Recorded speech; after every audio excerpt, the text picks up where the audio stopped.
Hello and welcome to this OptiTrack expression tutorial where we're going to be taking data streaming live from Arena and applying it to a rigged head in Motion Builder. We will be using a custom plugin and script for this that we developed in-house, both of which are included in the goodie pack that comes with this tutorial. In this pack is everything you need to reproduce this process, including the rigged head we'll be using, along with the data to drive it. Also, this tutorial assumes you already know how to record face data within Arena. If you need more information on this, there are a lot of tutorials on optitrack.com that cover this, everything from camera setup to all the way down to editing. I'm also going to be assuming you have a basic knowledge of Motion Builder and constraints within Motion Builder, which we are going to be using through the course of this tutorial, and I will explain them a little bit, but it does help to have a basic knowledge of how things work in Motion Builder. So let's get started. So here we have our recorded expression data. This is a 37 marker set, including 4 markers for the head, giving a total of 41. So the first thing we need to do is get this data streaming into Motion Builder. And to do that, we need to click on the Stream tab over on the right. And you'll see a button that says Start Streaming Frames. But before we click on that, we want to look at this IP address. What we want to put here is the IP address of the destination machine, or the machine on which Motion Builder is running. For this tutorial, Arena and Motion Builder are running on the same machine, so we can just use this local loopback IP, which is 127.0.0.1. Which basically says that Arena and Motion Builder are both running locally. So then we can just hit Start Streaming Frames. You want to make sure that these top 4 checkboxes are all checked, and when you have that all squared away, we can head over to Motion Builder. Now you can see we have our awesome head up here in Motion Builder, and these little white dots on his face are just his facial bones that have been rigged in. And basically what we're going to do is take the expression data and stream it in and start driving these bones with it. And to do that, we need to go to the Asset Browser, Devices, and then look for OptiTrack Optical. And when you find that, drag it into your scene. And then in this newly opened window, click on Generate New Optical Model. And there you go. We see our data streaming in.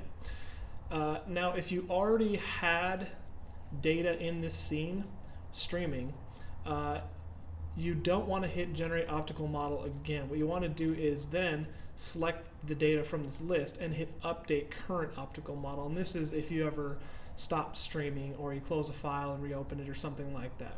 But as is, we're good to go. So these markers look a little large to me, so what I'm going to do is reduce them, but first I'm going to pause the Arena data so I can grab them, and then I'm going to turn on my marker selection mask so I don't accidentally grab something else. Grab my markers and deselect the root, and then go over to Properties and Marker Settings and Size. And I'm just going to drop these down to, say, 20. And that looks better. So next I want to go back to Arena, and I'm going to find a neutral position for this facial animation, and that is a pose in which the actor or actress is looking dead ahead with no expression on their face, and we're just going to call it a neutral pose. And I happen to know that there's one right here, and that's a neutral pose. You just want them looking blank, dead ahead, with their head as straight as possible. And I'm going to go ahead a little bit actually, and that's good. The reason we want to have a neutral position is because we want this data to be neutral when we hook it up to the rigged character. So basically we want them to have the same expression when we hook them together. So right now we have it in a neutral position and a neutral pose, and we have our character head in a neutral pose. So when we hook them up together, it'll create a natural one-to-one relationship between their expressions.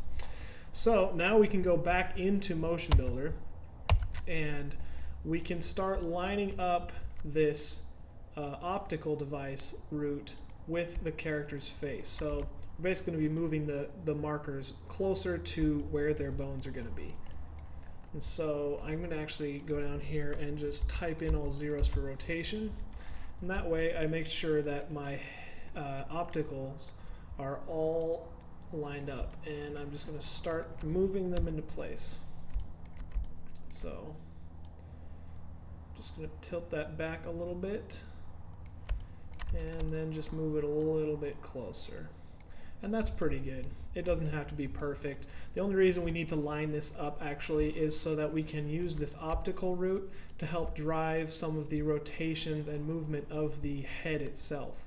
If we were just applying the facial expressions and didn't want the head to move at all, we could actually just have this this device over here if we wanted to. It doesn't really matter. But for this purpose, we want to have it lined up. So now that we've got it all lined up, we can start hooking it together. So the first thing we want to do is go into our constraints, and we're going to look for the head constraint. And right here we're looking for a source. This is basically what's going to be controlling this head bone right here. And so we want this optical root to control it. And so to drag something into here, we need to hold down Alt, click in the frame, and then drag down and stick it in there. If you were using the alternate controls, I'm using the Maya controls, it's actually X to do this instead of Alt, but you'll just have to figure out for whatever controls you're using. So now we have that set, and then we just hit Snap, which will activate the constraint. Next, we're going to do it for the neck bone.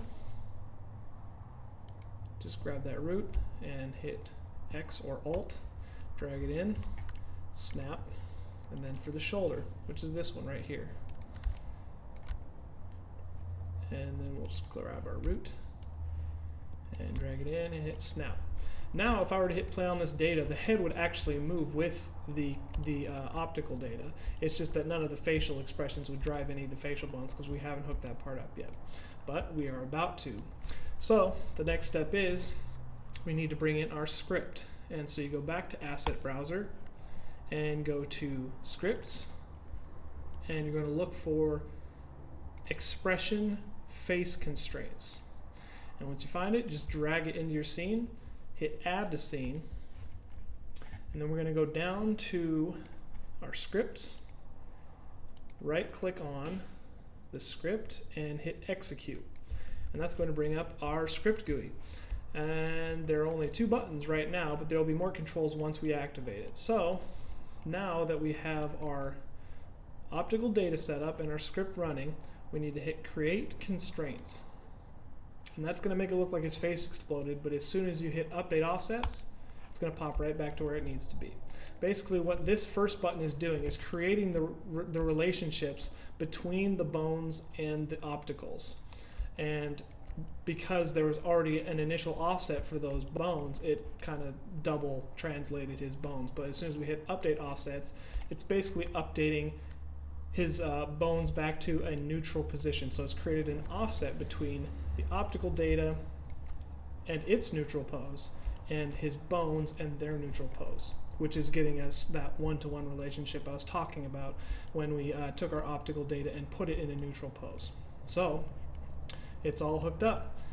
Now that we have this, all we have to do is go back to Arena and hit play, and we should go back to Motion Builder and he should be running. And there you have it. And if you want to, you can hide your markers and you can hide the bones as well to let you look at the results a little better. And you can hide that null too. Try one more time. There you go. So there you have it. Our guy's running.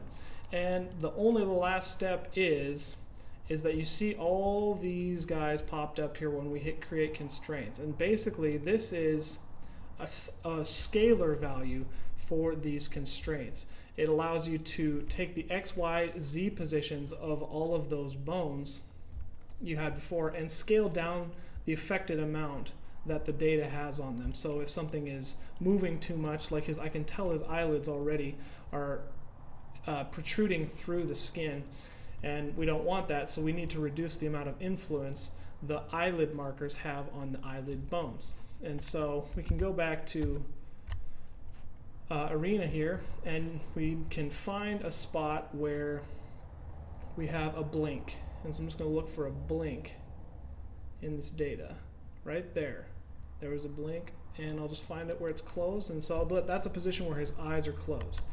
And I can go back to Motion Builder, and I can see that his eyes are protruding through, or his eyelids. So we need to take the scale value for that offset over here and reduce it so that they're a little bit more matched up. So I'm going to look for left eye